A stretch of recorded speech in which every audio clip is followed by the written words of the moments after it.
We're in the kitchen with Dr. Anna today, and she's going to share with us her secrets behind making a perfect keto coffee. Actually, there's a lot of different options here.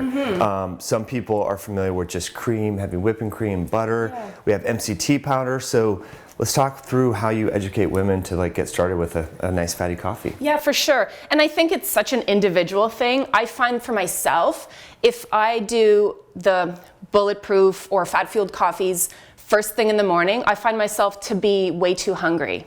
So it's a weird thing for me. It stimulates my appetite. Yeah. And because I'm into fasting, I prefer in the morning just to do a black coffee. So I do 2 coffees a day. So normally my afternoon coffee, that's where I load up on all the good stuff. And what I find is that it helps me do kind of more of a 2 meal a day protocol. So for myself, I like to kind of break my fast somewhere around noon, and probably mid-afternoon, so maybe 2 o'clock or so, I'll do a fat-fueled coffee, and that just really helps give me the energy and I guess the balance to get through until my dinner time meal.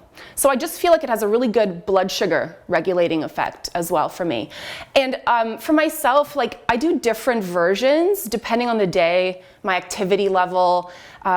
One thing I never skimp on is the collagen, because I've noticed such a difference in just the health of my skin, my hair, my nails. With skin, you'll notice it within 2 weeks. Wow, I find, yeah. And because we have such an active family, we all need that joint support. And my husband, being a runner, triathlete, I've got him on the collagen as well. So that's a big part of his afternoon coffee as well. And then of course with the MCT oil, you can do it in liquid or powder form, so whatever's more convenient. I find with the powder form, it's definitely easier. You don't get that oil slick in your coffee. It's good for traveling. If I'm ever taking my mug to go somewhere and I'm getting coffee somewhere else, I can always put the powder into a mug and take that with me. And then get them to top up the coffee. Sometimes I like it with butter. If I'm really hungry, then I'll add the butter. But I do okay with dairy, so I like mine with cream, some collagen, and then usually some MCT oil. How do you like yours? Yeah, so I usually do just butter personally, a little or MCT, but it just depends. I just love the taste of butter. I probably have a sensitivity. As a doctor, a lot of people that gravitate towards foods frequently tend to be kind of sensitive to them over time. Yeah. But our family, we love ghee, so we make ghee all the time. But it's interesting about the collagen. So there's a little, small amount of different proteins in there. You don't find, I know a lot of people do that. I've never tested my ketones after using the collagen in there. Yeah. Does that kick you out at all? Or? No, I think because of the fat content as well. So we were always trying to buffer excessive amounts of protein with the fat as well. But yeah, it's such individual variability. You almost have to check to know for yourself. But I mean, this isn't a huge amount of protein. I think per scoop you're getting 8 grams, and I'd like to do 1 scoop. I think other people do 2. They're getting maybe 18 grams of protein. So I try not to do it excessive. Just 1 scoop for me per day. Interesting. Well, let's go back to when you have a keto coffee in the morning, you tend to be more hungrier throughout the day. Yes. It's so interesting. But I think maybe that's just because as soon as you break your fast with even a little bit of food, it works like an appetizer, right? Appetizers are known to stimulate your appetite. So I think maybe for myself, it just gets my stomach going and then it starts to grumble and then I want to break my fast. Whereas if I just don't eat, I don't get any of that insulin spike. Yeah. And because every food is going to spike your insulin to some degree, even fat, even it's minute, but I think I'm probably really sensitive to that. So for me, it just gets everything going and then I'm I can't stay out of the kitchen. Yeah. So I have to delay that. So for me, black coffee is the thing that just makes me feel stable. I don't feel hungry. I'm able to fast longer. And then do you exercise in the morning or the afternoon? Or? Yeah, so I've done fasted workouts for years now, I would say a decade, because again, I just feel I have more energy. I'm better able to access my fat stores. There isn't that feeling of being weighed down with food. So that's my preference for sure. And it's something that has gotten easier over time. I can now even do heavy weightlifting fasted. I can go out for a 10-kilometer run fasted, which is something I would have never believed. But I guess that's what happens when you're fat adapted. Yeah. You become much more resilient to that, and then the ebbs and flows and calorie intake don't hurt you or hamper your performance as much. For sure. That's amazing. So do you advise that for women? So the fat-fueled female, that's the project that you work on, have a lot of local people come in, in your practice and so forth. Do you advise them to do like caffeine and then fasted exercise? Is that part of the program? Yeah, I mean, not all of them are going to be coffee drinkers, right? So it's whatever they like to do. And I do it as a progression, so I don't want them to do everything all at once. In the fat-fueled female program, a lot of them are just discovering ketosis for the first time. So I'm trying to focus on kind of the whole ketogenic journey, because that in itself is such a huge shift, right, for them in their metabolism. So I try not to talk about the fasting until like a little bit into the program. But I've had women who have redone the program, like so far I'm on my 3rd session right now, and I've had women who have been with me all 3 sessions. They just keep doing it for motivation and because we learn from each other, and we progress on the material. So a lot of those women are now doing the fasting and the ketogenic diet and incorporating fasted workouts. And some of them are even trying to do more of the the longer fasts, so like 24-hour fasts, I would say. And how do you find that, so the dietary changes are first, like cutting out the carbs, increasing the fat, then once they become a little bit more fat adapted, then they're a little bit better suited to start fasting? Is that what I heard you kind of say there? Yeah, I think it's a little bit gentler on their system. For myself, I would say I did it the other way around. Like I started in the whole fasting world about 3 years ago. And so that was my introduction eventually into a ketogenic diet, because it kind of made sense to, with fasting, I mean, your insulin is so nice and low that why not incorporate a diet that also focuses on keeping your insulin nice and low. So that was more of a natural transition for me, but it seems that people can go either way. A lot of people choose to first become fat adapted, and then they find that their intermittent fasting protocols are so much easier and gentler on their bodies as well. Yeah, it's interesting, kind of the 2 tracks. But of course, fasting naturally lends itself to being in ketosis, right? To fuel the brain, so then it makes the diet transition much more easily and so forth. So awesome. So back to the coffee. So if most folks in your group, most females, what would be your general go-to if like they've heard of keto, they're new to this, like just try this coffee? What would you say to them? For sure. So if I did not know whether they had dairy intolerance or not, I probably just wouldn't advise the dairy. I would tell them to try the MCT oil, because I know that that's going to give them that little burst of energy, and it's going to be like a quick energy. And a lot of them complain about the mental fog and like the mood issues, like they're up and down all day long. So I would do the MCT oil for them, whether it's the liquid or powder form, and definitely the collagen, because they're going to love like the beauty effects, the glowing skin from that as well. It's awesome. So hair, skin, nails, you find that particularly in women? Absolutely. So I find that hair grows in quicker and sort of softer and silkier, and then the nails get really strong.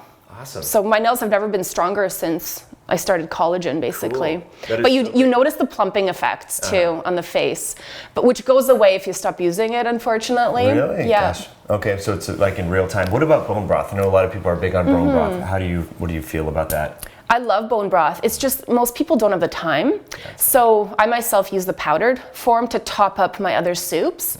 But again, now with the Instant Pot, it can be quick. So as long as you have the ingredients on hand, then make it. But I still top up the whatever broth I'm making with the powdered bone broth, because I know all that collagen is in there as well. Cool. All right. So we're gonna make some coffees? Let's do it. Yeah. So what do you want in yours? So I'm actually fasting this week, so I'll just do a little MCT, maybe just a touch of butter. I normally don't do milk, but yeah. So help yourself to powder liquid. Sure. And there's some butter. We'll get a little knife so you can. That sounds awesome. Cut a chunk in there. I have one of these at home too. They're the best. I was going to ask you if you use them. This one actually feels stronger than mine. I can't remember which one we have. I think it's because my husband replaces these batteries all the time. Right? So he likes his coffee so frothy, so I feel like that's what he does. Every few days we get some new batteries in there. They work really well. I mean, there's the other Cuisinart hand mixer that's a little bit bigger, but you have to plug it in and then clean it, and this is just easy to rinse right in the sink there. Yeah, that I picked up when we were traveling. So we were going away for a few days, and we travel with MCT oil now. So we brought that little blender, and we were able to, which is a really good tip. Like when you're traveling and you don't have access to good food at a hotel, or you're not like loving what they're providing for breakfast, you just bring your ingredients for like a fat-fueled coffee. And that is when I would maybe do like a morning fat-fueled coffee if I don't like what food is available, when you're traveling, because routine is always off. Yeah. But you go ahead, put as much as you. How much do you like to put in it? 4 teaspoons. No, I'm just kidding. Something along those lines. It would depend on what I was doing. I mean, that's another question I was going to ask for you is like scaling up your fat or calorie intake commensurate with your activity. Yeah. So that's I like to ebb and flow. Like for example, today I'm going to be like sitting and driving a lot and talking, so I don't feel the need to like have a lot. But if I was going to go work out, I would have maybe 2 or 3 times that. Yeah. Just personally, then maybe a little MCT oil. Yeah, I agree. I find that, and this is where it's really difficult because, whenever you put women on a program, what they want to know is like, tell me what to eat and I'm just going to follow the rules and I'm going to do it every day for the 4 weeks, right? But I really try to nail home that every day is going to be different. I want you to start listening to your body and being intuitive with that. And it's like, if you are having a day where you're exercising more, you might need to have some more calories. Like if you're hungry, eat. If you're going to be sitting behind your desk 9 to 5, maybe that's not a day where you need 12 servings of fat that day. Scale it back a little bit. And then even where you are in your menstrual cycle, that makes such a big difference with what your requirements are. So we're starting to talk more about hormonal impacts of, what you need to fuel your body. And we don't talk calories in the group. We talk more about fueling your body with the right macronutrients and then getting your micronutrients. We don't skimp on veggies, for example, on our version of the ketogenic diet. That's awesome. Now, going back to hormones, and feel free to start mixing if you'd like, but how do the hormones influence calorie intake or fat intake? Well, it's really interesting. It's kind of about insulin resistance. So in the first half of our cycle, meaning from like day 1 to ovulation, we are a little bit more sensitive to insulin, so we can tolerate carbohydrates a little bit better. And then what the research kind of shows is that after ovulation, as estrogen goes down and progesterone goes up, we start to become a little bit more insulin resistant. So you're going to put on those like carbohydrates a little bit easier. So you have to be a little bit more mindful of what you're fueling in your body, because you'll be craving the carbs, as women know, in that last like week of their cycle or even 2 weeks, but you're also more insulin resistant. So you're more likely to just store it as fat. So what's the advice there? Avoid the carbs or minimize them, or just if you are trying to if your goal is leaner body mass and you're watching your weight because maybe you have some weight to lose, or if you have a metabolic condition, so whether it's PCOS, because several of my women have PCOS, which is basically diabetes of the ovaries, or they're coming from a place of insulin resistance and maybe pre-diabetic, then they just need to be more mindful in that second half of their cycle, but also look at what improves insulin resistance, so the types of exercise they're doing. So we know that both weightlifting and high intensity interval training do seem to create a better situation for insulin sensitivity. So if they're able to do it, that's what I would encourage them to really focus on in that last part of their cycle. And then we talk about like, okay, well, you're craving. What can we do about that? Well, let's eat more fat, or let's eat more protein, depending what they're doing. So it's a very intuitive process, I would say. And is that the goal, to get people to figure out for themselves how to do this so that they don't always need someone holding their hand? Exactly. So as much as, I have to provide them a meal plan, because I like to inspire them and I like them to, get ideas and come away with recipes. I tell them, I say, look guys, this is just to inspire you. I do not want you following my meal plan to a T. And they struggle with that, right? Like they want to know, they're exactly like, what exactly is the portion of this? How many tablespoons? How much of this can I eat? I'm like, well, how hungry are you? Right? And we've lost that art. Like we just want to be told how to do things. And I think if we all listen to our bodies a little bit better, we wouldn't get stuck in this world of feeling like we have to diet and being either on a diet or off the diet. Right. Your body has the answers, right? So it's just about knowing what those cues are. And, unfortunately, we have lost those cues. We've lost our hunger cues. We lost our cues of satiety. We often eat right through them. Mm-hmm. And that's what causes that whole the leptin resistance as well, right? So we're not listening to those signals that our body is giving us. Many of us are emotional eaters, and women especially. That's how we deal with stress. Mm. A lot of people. I mean, look at Wendy's or McDonald's. Why it's so busy in there. A lot of people are self-medicating with food. It's pretty wild. Yeah, absolutely. All right. So I'm just gonna mix mine. Cool. You want to blend yours in? Sure. Awesome. Then we could talk about mindset. I think that was a great segue there. So the cream makes it look a lot more yellow, I noticed. Yeah, mine's like super creamy and awesome. Delicious looking. Yeah. Cool. So cheers. Cheers. Give it a quick taste. Mm-hmm. Yeah, mine's good. Didn't have coffee yesterday or today, so this is much needed. Oh, awesome. So how long are you fasting for? Yeah, I just was experimenting. So I normally just do like 24 or 36 hour fast. It's like the most I've ever done. I try to preserve muscle mass and have energy for lifting and whatnot. But when I travel, I generally will fast because I'm not exercising as much. I'll do like yoga in a hotel room or an Airbnb. And I thought this week I've never gone more than like 36 hours, so I'll just try to go through Friday. And just not, so I stopped eating at 4 p.m. on Monday. So it's only been like, I don't know, a day and a half. Okay. So far. Yeah. Oh, good for you. That's like my next trial is trying to do like a 36 hour, because the overnight thing scares me. Oh yeah? Yeah, I'm just afraid of like not being able to sleep. Mm-hmm. I slept really well, and my Oura ring told me I did. So I don't, I mean, I hear like day 3 or 4 can be a little bit more difficult. From sleep and all that sort of stuff. So just experimenting, playing around with it. I think every 6 months it may be good for just autoimmunity prevention and cancer prevention. Yeah, the autophagy. Yeah, which I'm like super excited about. I don't know, but that happens like around 24 to 36 hours right into a fast. So unless you're really doing the longer ones, you might not really experience some of that. Yeah. Yeah.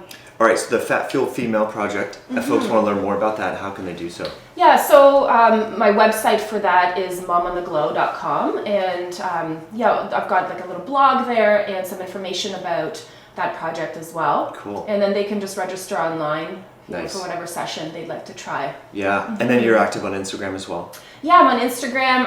I also have a clinical practice, so I'm at vitalityforlife.ca. So that's my clinic here in Barrie. I've been a naturopathic doctor for 15 years. So I've had like a family medicine practice, but I find that my clinical practice seems to always be a reflection of where I am in my own life. So as I've kind of gone through these stages and I've had my kids and experienced what that does to your body, I've kind of taken my patients along for the journey. So I seem to work with women who are in the same phases of life as myself, because I've had to make adjustments, and when I kind of land on something that really works and is really interesting to me, I get so fueled up about it. So then I bring it into my practice, and it's like I want to share it with all of them. Yeah. That's kind of my practice as a naturopath. So working one-on-one is awesome, but as you know, with something like the ketogenic diet, it's so complex that like how many sessions would you need with somebody one-on-one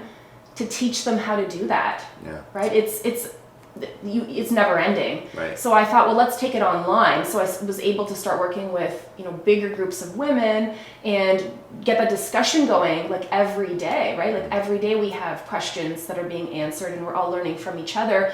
And then I can see what they're struggling with, which forces me then to research a little bit more in those areas and come back to them with answers. Yeah, and they can learn from each other too. I think that's great, and everyone holding each other accountable in the group setting. Yeah, and it's really nice when it's a positive environment, and they're sharing tips on how to incorporate keto with a family life, and how do you do it when you're traveling. They're sharing recipes and dinner ideas and so on. So it's really, I think, inspiring, and I think that's why a lot of these women are doing session after session, because they need that. We all need that motivation. Like even for myself, I mean, I have to listen to at least a podcast every day just to stay inspired, to stay motivated, and to be convinced, right, that what I'm doing is for the greater good, you know, the bigger picture of my own health and the health of my family as well. Yeah, awesome. Keep up the great work. So folks, thanks so much for tuning in. If you have any questions for Dr. Anna, please type them in below and I'll make sure that you also have the links to her website and Instagram as well. And we'd love to know your feedback on what your favorite form of a keto coffee is in fasting. So we'll be following the comments below. Thanks for tuning in and we'll catch you on the next video.